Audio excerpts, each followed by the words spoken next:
In this video, we're going to go over some roof cleaning techniques that you may have never known about. What's going on, guys? Billy Davidson here. In this video, we're going to talk about cleaning shingle roofs, some tips and tricks that could help you on your next job. If you get value out of this video, don't forget to hit that like button. And if you're feeling very generous, hit that subscribe button so you'll be notified the next time we upload a new pressure washing video. If you need help growing a pressure washing business, check out BillyDavidsonVIP.com. This particular shingle cleaning job was quite challenging. For one, the tip of the roof was about 65 feet in height from the ground, so obviously we're not going to be able to do that without having a lift.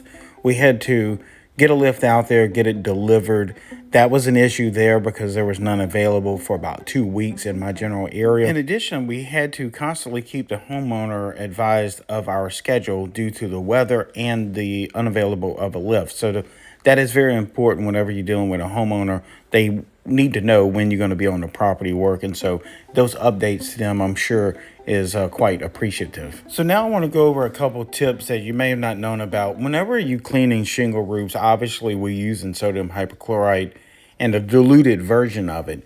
Usually we buy our sodium hypochlorite in about a 12% concentrate from the manufacturer. And if you don't know, sodium hypochlorite is just a really strong version of household bleach without some of the additives that come in Clorox. For example, Clorox bought out of a store such as Target or Walmart is going to contain about 6% sodium hypochlorite. So our version that we're using is 12%. So it's about twice as strong. But obviously, we're not going to use it at 12%. That would be way too strong. So we split this SH, and that's what we're going to call it in this video, SH, sodium hypochlorite. We split it in half with water, and then we use a pump to pump it through a hose and another trigger system and some spray nozzles to apply this SH to the shingle roof. Now, I have seen some of the guys using it way too strong. I've seen them use it as high as 8% or 9% to clean shingle roofs. And it will clean the shingle roof quite fast at that concentrated form, but you run the risk of damaging plants on the ground or either stripping paint from gutters. So you really want to use the SH at the least amount of percentage that you can get away with and still do the job in a timely fashion. And there are actually some jobs that we do that only require a 3 or 4% solution of SH. That comes with experience. On this particular job, the roof was already wet from some rain that had moved in that morning. So we elected to go with a 6%, which is our upper limit of percentage that we're going to use on a roof cleaning with our SH. Because the roof was already pre-damp and pre-wet from the rain, we knew bumping our solution up to a 6% would give us optimum results, and especially on those ridge caps that you see, they're made out of stone. So they do require a little bit stronger SH than the shingles at times. And oftentimes we will apply a really fast second coat once we apply our SH to any spots that are a little bit more stubborn. And that gives us your results. Usually you're going to see results almost instantly. Sometimes as you're applying the SH to the roof, you see the clean dirty line as soon as it makes its splash mark. But you do want to give it another 10 or 15 minutes of dwell time, or, just let it sit there and soak. I'm not a big fan of a lot of surfactant in our SH.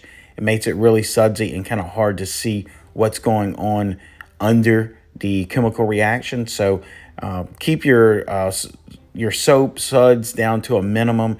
Now, if you're having a problem with a lot of runoff, then that's where you want to add additional soap suds. The surfactant that we use is from Southeast Soft Wash. You can check out their website. I'll have it in a comment section below and in the description. They have incredible surfactants that you can use when roof cleaning, and we've had great results with it. But keep it down to a minimum so you can see what's going on under the soap suds. Again, if it looks all foamy up there, it's really hard to tell exactly if you need to apply a second coat or if you're ready to start rinsing. In addition, we're going to talk about some equipment that you can use for cleaning shingle roofs here towards the end of the video. So make sure you stay towards the end, please. On this particular job, since we were using a lift, as you've seen in the clip before, we decided to spray the roof with our SH and stop for a moment and let it sit and dwell and let that SH work on that mold and mildew on the shingles. If we didn't do that, we'd have to move the lift to the another area back and forth. So moving that lift gets time consuming. So as you see here, we're applying a second coat to those shingles, even using that 6%. Oftentimes you will have to hit some spots twice to get your optimal results. You see here, we're spraying this valley here on the left side of the screen. That valley was very stubborn, even with 6% on it. Now, that being said, the roof was a little damp before we started. That could have been the issue. We kind of knew that going into it, that there was going to be some spots that we had to hit twice. But after the second application of it, as you'll see here in a moment in the next clip, the mold and mildew cleared up right away and the SH did its job. And guys, I just wanted to tell you, if you need some one-on-one help, phone or text support, and you don't know where to turn, and you basically need that lifeline for someone to call in the event you need some help bidding a job or pressure washing a certain particular project, you need that help, check out the comment section below. There'll be my phone number. You can text me. We are doing one-on-one coaching calls now, and just text me for the availability and the rates. And I hope to be working with you soon. At this point in the project, we're just doing some touch-up hot spots, if you will, some spots that did not activate as well as we wanted, just to make sure everything was going to be nice and clear and clean once we get finished with it. As you see here, the SH is still working. I'm gearing up ready to rinse the SH off the roof, and we're going to talk about that here in a minute as well. And I'm using my two 8-gallon per minute pressure washers at running about 50% power, using a Siamese kit so I can have a good flow on it, but very low pressure. And I have an open ball valve. Now, the entire time we were doing this project, I was keeping the gutters flooded with fresh water because a 6% SH going into the gutters down into grass could hurt the grass and some landscaping. So keeping those gutters full constantly is going to be very important. Now, I know some contractors don't believe in rinsing with fresh water. I do, for several reasons. First, you can see all of this brown coming off of the roof. That is the dead mold and mildew that the SH basically killed out. So we want to get some of that off. For one reason, that dead mold and mildew smells horrible. So rinsing it down with fresh water is going to prevent a light rain coming in the next day or two, flushing this out in the yard and in the driveway, and those customers can smell that for days. So I would rather go ahead and get it off the roof and then get down off the lift and chase that out to the street or off into some grass. When I'm rinsing, again, I'm using an open ball valve, so I can actually put my hand in front of this water stream. So it's very low pressure, but a lot of volume. And as you see, the brown is just coming off.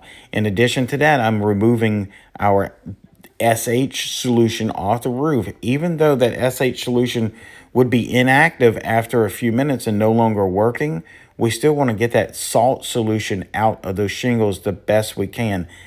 And the Mother Nature will do it with a rain, but it may take several weeks if, you know, it doesn't rain that hard or doesn't rain at all. And that smell will be on the roof. And if you have a light breeze coming down, sometimes the customer can smell that sodium hypochlorite smell, that little bleachy smell, plus they can smell the dead mold and mildew, and sometimes it's not pleasant. Sometimes the AC system will suck that up too, and they'll get that smell on the interior of the home through the ventilation. So rinsing it down really good, low pressure, but a lot of volume is going to be the key to this. As you see here, use circular motions that kind of agitate some of that salt solution off the shingles, because sodium hypochlorite has tons of salt in it. That is part of the ingredients. Rinsing it down, getting it into the gutters.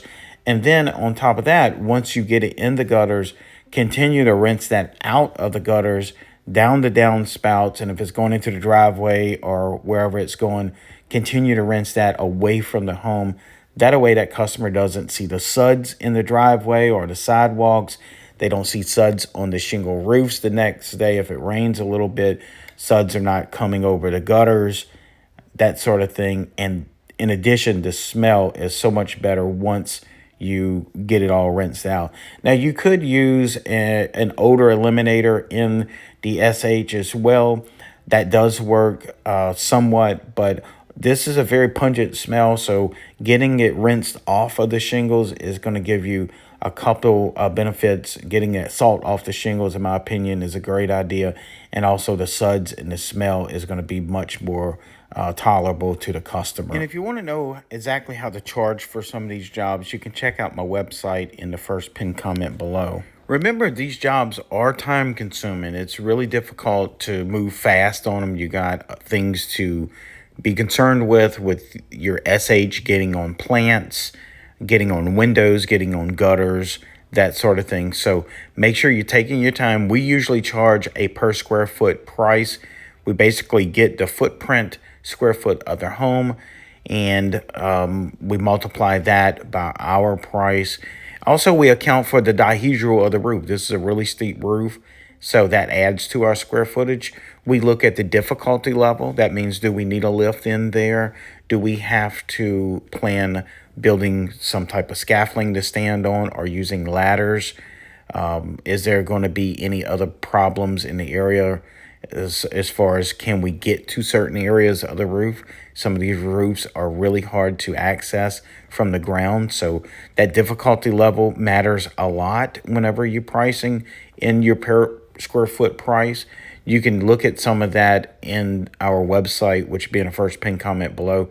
In addition, whenever you're charging for these type of jobs, you want the customer to be aware of what goes into these jobs and the difficulty level and your entire process, so they'll feel comfortable with whatever price range you come charging them. I'm going to put some links down in the description of this video for your equipment. There are really two main types. You can get a gas-powered system or an electric-powered system. Both work great.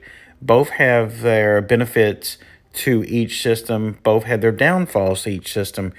But each system would do this job. You can make a lot of money. Some of these systems are already pre-built and ready to go. They have those available. Some other systems that you can buy on the gas power side, you do get the system, but you have to hook up a bunch of other stuff. So depending on exactly what you're looking for, there'll be links down in the description for each. We recommend just getting a system, getting started, getting the training you need, because honestly, you can make a ton of money cleaning shingle roofs. There is a need for it out there in the industry.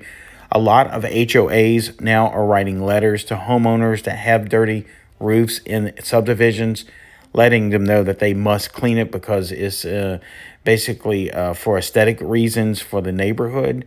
So a lot of times you can get in touch with HOA presidents and let them know that you're qualified to do this type of work.